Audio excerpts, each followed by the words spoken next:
നമ്മൾ ഇന്ന് ഡിസ്കസ് ചെയ്യാൻ പോകുന്നത് ഒരു ഡ്രഗിനെ കുറിച്ചാണ്, ഐസോനിയാസിൻ. Then bitter. ആദ്യം ഒരു മധുരമായിരിക്കും വരുന്ന ടേസ്റ്റ്, പിന്നെ അതിന് ആഫ്റ്റർ ടേസ്റ്റ് ആയിട്ട് വരുന്ന ഒരു ബിറ്റർ ടേസ്റ്റ് ആണ് പിന്നെ വരിക. ഓക്കെ, മൈക്കോളിക് ആസിഡ് സിന്തസിസിന്റെ പാത്വേയിൽ ഉണ്ടാവുന്ന ഒരു ഇമ്പോർട്ടന്റ് എൻസൈംസ് ഉണ്ട്. കോസ് ചെയ്യാൻ ചാൻസ് ഉള്ള പേഷ്യൻസിലൊക്കെ പ്രിവെൻഷന്റെ ഫോമിൽ യൂസ് ചെയ്യുന്നതാണ്. പിന്നെ treatment of latent T B infection എന്ന് പറയുമ്പോൾ. Hi all, welcome back to Eduz international academy.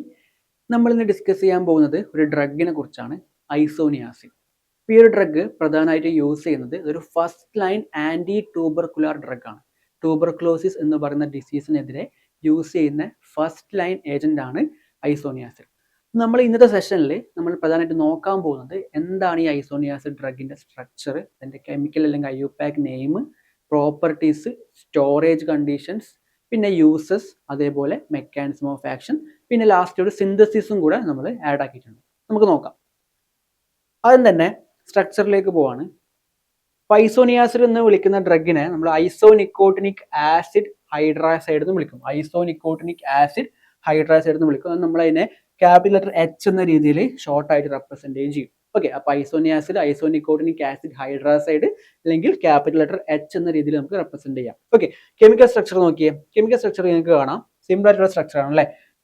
ഒരു പെരിഡിൻ റിംഗ് വരുന്നുണ്ട്, പിന്നെ CONH NH2.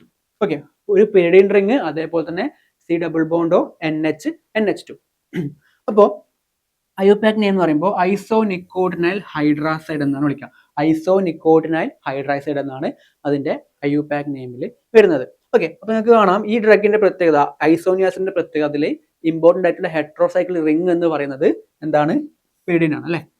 പെരിഡിൻ റിംഗ് ആണ് ഇവിടുത്തെ ഇമ്പോർട്ടന്റ് ആയിട്ടുള്ള ഹെട്രോസൈക്കിൾ റിംഗ് എന്ന് പറയുന്നത്. പിന്നെ CONH NH2 എന്ന് പറയുന്ന ഒരു ഗ്രൂപ്പ് കൂടെ ആ പെരിഡിൻ റിംഗിന്റെ 4th പൊസിഷനിൽ നമ്പർ ചെയ്യുകയാണെങ്കിൽ 1 2 3 4 5 6. അപ്പോൾ ഇതിന്റെ 4th പൊസിഷനിൽ CONH NH2 ഗ്രൂപ്പ് ബൈൻഡ് ചെയ്തിട്ടുണ്ട്. ഓക്കെ, അപ്പോൾ ഇതാണ് സ്ട്രക്ചർ. സിമ്പിൾ ആയിട്ടുള്ള സ്ട്രക്ചർ ആണ് ഐസോനിയാസിന്റെ. അപ്പോൾ ഇത് മെയിൻലി എന്താണ്? ഫസ്റ്റ് ലൈൻ ആന്റി ട്യൂബർകുലാർ ഡ്രഗ് ആണ് ഐസോനിയാസിഡ്.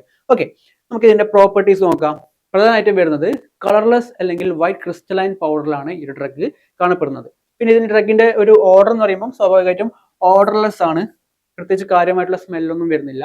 പിന്നെ ടേസ്റ്റിന്റെ കേസിലേക്ക് പോകണമെങ്കിൽ slightly sweet at first, then bitter. ആദ്യം ഒരു മധുരമായിരിക്കും വരുന്ന ടേസ്റ്റ്, പിന്നെ അതിന് ആഫ്റ്റർ ടേസ്റ്റ് ആയിട്ട് വരുന്ന ഒരു ബിറ്റർ ടേസ്റ്റ് ആണ് പിന്നെ വരിക. ഓക്കെ, പിന്നെ ഈ ഒരു ഡ്രഗ് ഐസോനിയാസിൻ എന്ന് പറയുന്ന ഡ്രഗ് വാട്ടറിൽ സൊല്യൂബിൾ ആയിട്ടുള്ള ഡ്രഗ് ആണ്. ഓക്കെ, പിന്നെ ഈ drug incompatible with sugars, aldehydes, ketones, ferric salts and oxidising agent. അപ്പോൾ ഈ പറയുന്ന ഷുഗേഴ്സ്, ആൽഡിഹൈഡ്സ്, കീറ്റോൺസ്, ഓക്സിഡൈസിങ് ഏജൻസിനൊക്കെ ഈ ഒരു ഡ്രഗ് ഇൻകോമ്പാറ്റബിൾ ആണ്, അൺസ്റ്റേബിൾ ആയിട്ട് മാറും. ഓക്കെ, പിന്നെ സ്റ്റോറേജ് കണ്ടീഷൻ എന്ന് പറയുമ്പോൾ സിമ്പിൾ ആയിട്ടുള്ള keep in well closed light resistant കണ്ടെയ്നേഴ്സിൽ സ്റ്റോർ ചെയ്യാം. ഓക്കെ, നല്ല രീതിയിൽ വെൽ ക്ലോസ്ഡ് ആയിട്ടുള്ള കണ്ടെയ്നേഴ്സ്, അതേപോലെ തന്നെ ലൈറ്റ് റെസിസ്റ്റന്റ് ആയിട്ടുള്ള, ലൈറ്റിൽ നിന്നും പ്രൊട്ടക്ഷൻ കൊടുക്കണം, അതുകൊണ്ട് ലൈറ്റ് റെസിസ്റ്റന്റ് കണ്ടെയ്നേഴ്സിൽ സ്റ്റോർ ചെയ്യുക ഐസോനിയാസിനെ. ഓക്കെ, ഇതാണ് പ്രധാനപ്പെട്ട പ്രോപ്പർട്ടീസും സ്റ്റോറേജ് കണ്ടീഷനും വരുന്നത്. അടുത്ത് നമുക്ക് ഇതിന്റെ mechanism of action of isoniazid എങ്ങനെയാണെന്ന് നോക്കാം. അപ്പോൾ അതിന് മുന്നേ കുറച്ച് ജനറൽ ആയിട്ടുള്ള കാര്യങ്ങൾ പറയാം. ആദ്യം തന്നെ ഒന്നാമത്തെ കാര്യം, മൈക്കോബാക്ടീരിയം ട്യൂബർക്ലോസിസ് എന്ന് പറയുന്ന മൈക്രോ ഓർഗാനിസം ആണ്, ബാക്ടീരിയ ആണ് ആക്ച്വലി എന്ത് കോസ് ചെയ്യുന്നത്? ട്യൂബർക്ലോസിസ് കോസ് ചെയ്യുന്നത്, മൈക്കോബാക്ടീരിയം ട്യൂബർക്ലോസിസ്. ഓക്കെ, അപ്പോൾ ഈ ഒരു ബാക്ടീരിയന്റെ പ്രത്യേകത, ആ ബാക്ടീരിയന്റെ സെൽ വാളിൽ മൈക്കോളിക് ആസിഡ് എന്ന് പറയുന്ന ഒരു കോമ്പണന്റ് ഉണ്ട്. അത് വളരെ അത്യാവശ്യമാണ് ഈ ബാക്ടീരിയന്റെ സെൽ വാൾ ഫോർമേഷന്, വളരെ ഇമ്പോർട്ടന്റ് ആണ് മൈക്കോളിക് ആസിഡ്. അതിന്റെ എസെൻഷ്യൽ കോമ്പണന്റ് ആണ് മൈക്കോളിക് ആസിഡ്. ഇപ്പോൾ മൈക്കോബാക്ടീരിയം ട്യൂബർക്ലോസിസിന്റെ എസെൻഷ്യൽ സെൽ വാളിലെ എസെൻഷ്യൽ കോമ്പണന്റ് ആണ് മൈക്കോളിക് ആസിഡ്. അപ്പോൾ ഈ ഒരു ഐസോനിയാസിഡ് ആക്ച്വലി അതിന്റെ മെക്കാനിസം എങ്ങനെയാണെന്ന് വെച്ചാൽ, ഐസോനിയാസിഡ് ആക്ടിവേറ്റ് ആയിട്ട് എന്ത് ചെയ്യും? മൈക്കോളിക് ആസിഡിന്റെ സിന്തസിസിനെ ബ്ലോക്ക് ചെയ്യും. അങ്ങനെയാണ് അതിന്റെ ആക്ഷൻ പ്രൊഡ്യൂസ് ചെയ്യുന്നത്.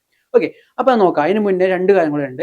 ഒന്ന്, ഈ നമ്മുടെ ഐസോനിയാസിഡ് എന്ന് പറയുന്ന ഡ്രഗ് ഒരു പ്രോഡ്രഗ് ആണ്. അപ്പൊ എന്താണ് ഈ പ്രോഡ്രഗ്? പ്രോഡ്രഗ് എന്ന് പറയുമ്പോൾ അത് ഇനാക്റ്റീവ് ഫോമില ഉണ്ടാവുക. അപ്പൊ ആ ഡ്രഗ് ഏതെങ്കിലും ഒരു എൻസൈമിന്റെ സഹായത്തോടെയാണ് ആക്ടിവേറ്റ് ആവുക. ഓക്കെ, ഇനി നമുക്ക് നോക്കാം. ഫസ്റ്റ് കേസിൽ പ്രോഡ്രഗ് ആയിട്ടുള്ള ഐസോനിയാസിഡിന്റെ ആക്ടിവേഷൻ ആണ്. ഓക്കെ, ഇപ്പൊ ഇവിടെ ഐസോനിയാസിഡ് പ്രോഡക്റ്റ് ഫോമിലാണ് ഉള്ളത്. അപ്പൊ ഞാൻ നേരത്തെ പറഞ്ഞു, ഒരു എൻസൈം ഇതിനെ ആക്ടിവേറ്റ് ചെയ്യണം. ആ എൻസൈമിന്റെ പേരാണ് കാറ്റലൈസ് പെറോക്സിഡേസ് G അല്ലെങ്കിൽ CATG. ഓക്കെ, അപ്പൊ ഈ CATG എന്ന് പറയുന്ന എൻസൈം ആരാണ് കൊടുക്കുന്നത്? മൈക്കോബാക്ടീരിയം ട്യൂബർക്ലോസിസിലെ ഒരു എൻസൈമാണ് CATG എന്ന് പറയുന്ന ഈ ഒരു എൻസൈം. ഓക്കെ, അപ്പൊ ഐസോനിയാസിഡിനെ ഫസ്റ്റ് ആക്ടിവേറ്റ് ചെയ്യുന്നത് മൈക്കോബാക്ടീരിയം ട്യൂബർക്ലോസിസിൽ ഉണ്ടാവുന്ന CATG എൻസൈമാണ്. അതിന്റെ പേര് കാറ്റലൈസ് പെറോക്സിഡേസ്. അപ്പോൾ ഐസോനിയാസിൻ എന്താക്കി മാറ്റും? ഒരു isonicotinoyl acid radical acyl radical. Okay, അപ്പോൾ ഈ ഐസോനിയാസിഡിനെ ആക്ടിവേറ്റ് ആക്കി മാറ്റുന്നത് എന്ത് ഫോമിലാണ്? ഐസോനിക്കോട്ടിനൈൽ അസൈൽ റാഡിക്കൽ ആക്കിയിട്ട് മാറ്റും. ഒരു റാഡിക്കൽ ആക്കിയിട്ടാണ് മാറ്റുക. ഇനി അടുത്തതായിട്ട് ഈ റാഡിക്കൽ എന്ത് ചെയ്യും? ഒരു NAD+, ഐസോനിയാസിഡ് NAD+ആയിട്ട് ബൈൻഡ് ചെയ്തിട്ട് INH NAD കോംപ്ലക്സ് ഫോം ചെയ്യും. അപ്പോൾ ഫസ്റ്റ് സ്റ്റെപ്പിൽ എന്താണ്? പ്രോഡ്രഗിനെ ആക്ടിവേറ്റ് ചെയ്യാൻ വേണ്ടി ഉപയോഗിക്കുന്ന എൻസൈം എന്ന് പറയുന്നത് മൈക്കോബാക്ടീരിയം ട്യൂബർകുലോസിസിലെ കാറ്റലൈസ് പെറോക്സിഡേസ് G എന്ന് പറയുന്ന എൻസൈം ആണ്. ആ എൻസൈം ഐസോനിയാസിഡിനെ ഒരു ഐസോനിക്കോട്ടിനൈൽ അസൈൽ റാഡിക്കൽ ആക്കി മാറ്റും. ഇനി ഈ ഐസോനിക്കോട്ടിനൈൽ അസൈൽ റാഡിക്കലും NAD+ഉം NAD+ഉം കൂടെ INH NAD കോംപ്ലക്സ് ഫോം ചെയ്യും. ഒരു കോംപ്ലക്സ് അവിടെ ഫോം ചെയ്യും. ഓക്കെ, അപ്പോൾ ആ കോംപ്ലക്സ് അവിടെ ഫോം ചെയ്തു. ഇനി ആ കോംപ്ലക്സ് ആണ് എന്ത് ചെയ്യാൻ പോകുന്നത് നോക്കാം. ആ കോംപ്ലക്സ് അടുത്ത സ്റ്റെപ്പിൽ ഇൻഹിബിറ്റ് മൈക്കോളിക് ആസിഡ് സിന്തസിസ്. അതെങ്ങനെയാന്ന് നോക്കാം. ഈ കോംപ്ലക്സ് എന്ത് ചെയ്യും? ഈ INH NAD complex key enzymes, ഈ ഒരു മൈക്കോളിക് ആസിഡ് സിന്തസിസിന്റെ പാത്വേയിൽ ഉണ്ടാവുന്ന ഒരു ഇമ്പോർട്ടന്റ് എൻസൈംസ് ഉണ്ട്. അതിന്റെ പേരാണ് INH അതേപോലെ തന്നെ KASA. ഓക്കെ, ഈ രണ്ട് എൻസൈം ഏതൊക്കെയാണ്? INH എൻസൈംസും അതുപോലെ തന്നെ KASA എന്ന് പറയുന്ന രണ്ട് എൻസൈംസിനും ഇൻഹിബിറ്റ് ചെയ്യും. എന്താണ് ഈ INH? അത് enoyl acyl carrier protein reductase ആണ് INH. പിന്നെ KASA എന്ന് പറയുമ്പോൾ beta keto acyl ACB synthase ആണ് KASA. അപ്പൊ ഈ രണ്ട് എൻസൈമും ഫാറ്റി ആസിഡ് സിന്തേസ് പാത്വേ, മൈക്കോബാക്ടീരിയത്തിന്റെ ഫാറ്റി ആസിഡ് സിന്തേസ് പാത്വേയിലെ ഇമ്പോർട്ടന്റ് എൻസൈം ആണ്. അപ്പൊ അതിന്റെ പ്രൊഡക്റ്റ് ആയിട്ട് വരുന്നതാണ് മൈക്കോളിക് ആസിഡ്. ഓക്കെ, അപ്പൊ ശ്രദ്ധിക്കുക, ഇവിടെ ഈനോയിൽ അസൈൽ കാരിയർ പ്രോട്ടീൻ റിഡക്ടേഴ്സ് ആയിട്ടുള്ള INH-നെയും അതുപോലെ തന്നെ KASA-നെയും ഇൻഹിബിറ്റ് ചെയ്യും. ആരാ ഇൻഹിബിറ്റ് ചെയ്യുന്നത്? INH NAD adduct. ഈ അഡക്റ്റ് വന്നിട്ട് ഇൻഹിബിറ്റ് ചെയ്യും. ഇൻഹിബിറ്റ് ചെയ്യുന്ന സമയത്ത് ഈ ഫാറ്റി ആസിഡ് സിന്തേസ് പാത്വേയിലെ FAS2 പാത്വേനെ ഇൻഹിബിറ്റ് ചെയ്യപ്പെടും.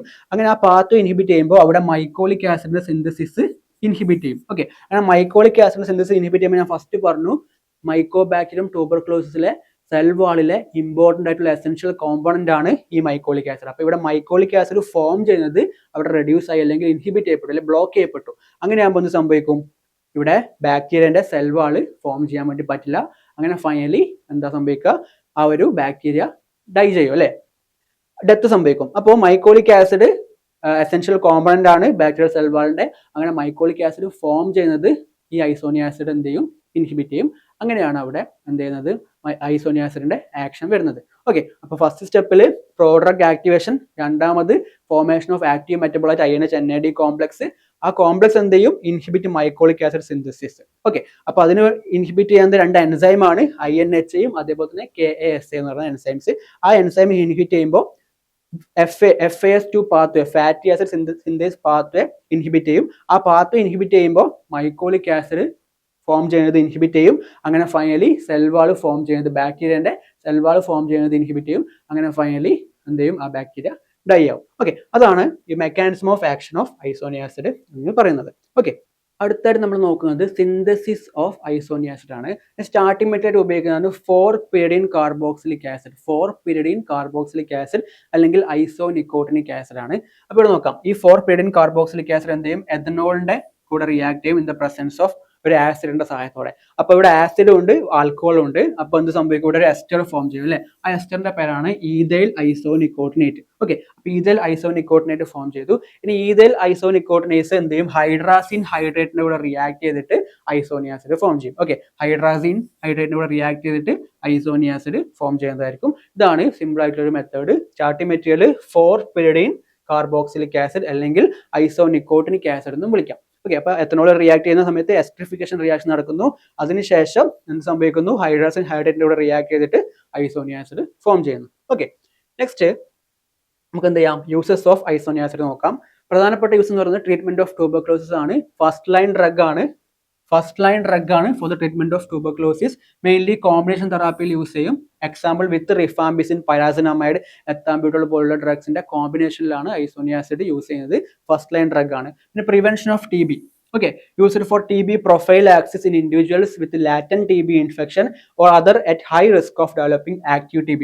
അതായത് prophylaxis, അതായത് TB ഇൻഫെക്ഷൻസ് കോസ് ചെയ്യാനുള്ള ഹൈ റിസ്ക് ആയിട്ടുള്ള പേഷ്യൻസിലൊക്കെ കോസ് ചെയ്യാൻ ചാൻസ് ഉള്ള പേഷ്യൻസിലൊക്കെ പ്രിവെൻഷന്റെ ഫോമിൽ യൂസ് ചെയ്യുന്നതാണ്.